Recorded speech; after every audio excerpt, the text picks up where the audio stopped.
concern. Now we are driving into his journey to collect more information so that you guys can also understand how we do our routine work at our healthcare. So, aim peru? So, 1 second. So, can I ask his details or shall we keep it de-identified? Yeah, I think we have taken a good consent. So, whatever he is comfortable with sharing, we can share. Yes, there is a very important point of data privacy.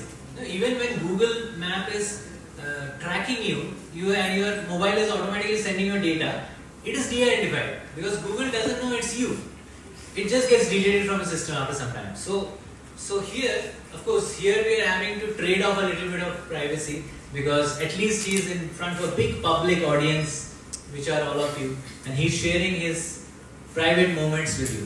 So he has agreed to that trade-off, and basically it is his contribution to science, so that we all can learn together how to develop better systems for him. Yeah. So you can go ahead and let him be comfortable with what he can share. So he's our 80 male patient and she's his wife. Lingaya, ఇటు చూడండి.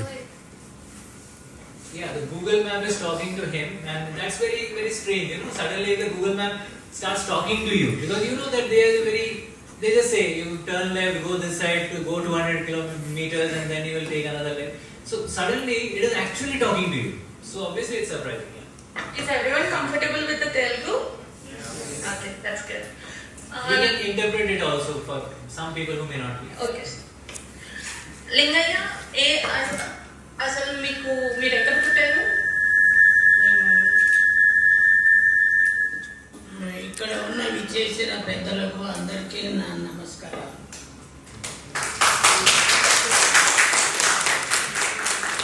నేను చెప్పబోయేది ఏంటంటే నా యొక్క ఏ history మొదటి నుంచి నేను పుట్టకానికి వారు అడుగుతున్నారు, వాళ్ళకి నేను చెప్పే సమాధానం జవాబు ఇది. చెప్పండి సార్. సరే, ఎంత వయసు మీకు? మాది 82, 81 దాటింది. 82. ఎక్కడ పుట్టారు? ఈదులు, నల్గొండ జిల్లా కట్టగూరు మండలం, గ్రామం ఈదులు. అక్కడ జన్మించాను. ఏది అక్కడే ఏ సంవత్సరం అంటే 1943 సెప్టెంబర్ 1 మేము పుట్టింది.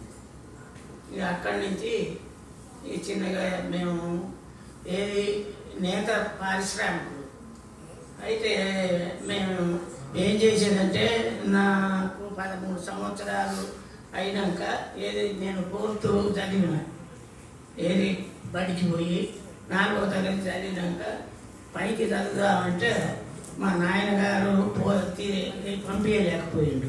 అక్కడ లేదు, ఈదులో బడి. ఆ నుంచి ఇక చిన్నగా మొగ్గం నేర్చుకుంటాం. మాది చేనేత వృత్తి పద్మశాల. అయితే మేము మొగ్గం నేర్చుకుంటూ జీవనోపాధి గడుపుతున్నాం. అయితే ఆ నుంచి చిన్నగా ఇక మా తమ్ముడు కూడా 56లో జన్మించాడు. ఇది 1900. పెద్ద కొడుక మీరు? నేను పెద్ద కొడుకు.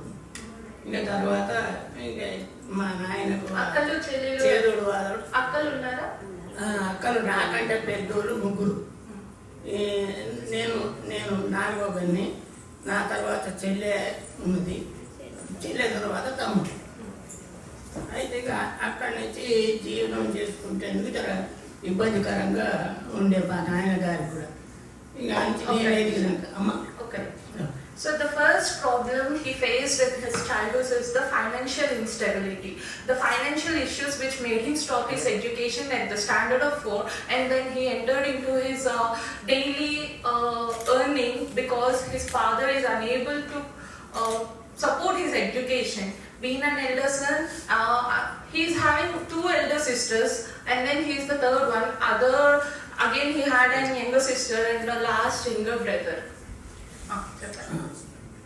ఇక అక్కడి నుంచి మా నాయనగారికి చేదోడు వాదోడుగా నేను పని చేసేటందుకు మొదలుపెట్టాను.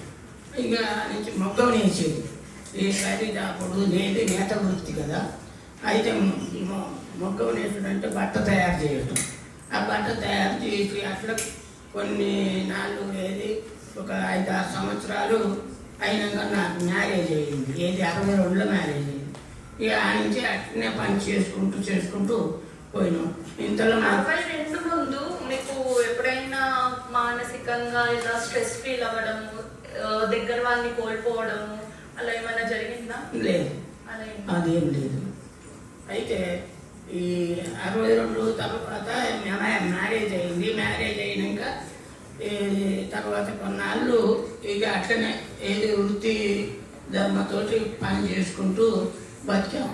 అయితే 70కి వచ్చేవరకల్లా అక్కడ ఉన్న ఏరియా ఉన్న వాళ్ళు ఏది పవర్ రూమ్ తీసుకొస్తున్నారు.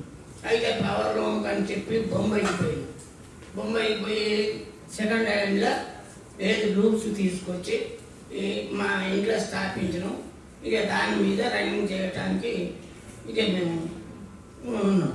ఇక అని అట్నే చేసుకుంటూ 70 సంవత్సరము ఏది పెట్టాము. 70 తర్వాత 80కి వచ్చేవరకల్లా మేము మా అన్నదమ్ములో ఏర్పడ్డాం. ఏది 76. ఇక అక్కడి నుంచి మా నాయనగారు 78లో చనిపోయింది. ఇక ఆ నుంచి అది ఇక మొత్తం నా మీదనే డిపెండ్ అయ్యింది, ఆధారపడి ఉంది. ఇక ఆ నుంచి మా అది తర్వాత ఏమైందంటే ఇంతలో మా భార్యకు ఈ జర మానసికంగా ఇదైతే ఆ డాక్టర్కు తీసుకపోతే బనిసారి అనే డాక్టరు గాంధీ హాస్పిటల్లో తీసుకుపోయినాక వాళ్ళు చూసిండ్రు. ఇది యాక్చువల్ ఫిట్స్ కాదు, 2 ఫిట్స్ ఇట్లా సంగతి అని చెప్పి వాళ్ళు చెప్పినాక ఆ నుంచి మేమేం చేసినాం మళ్ళీ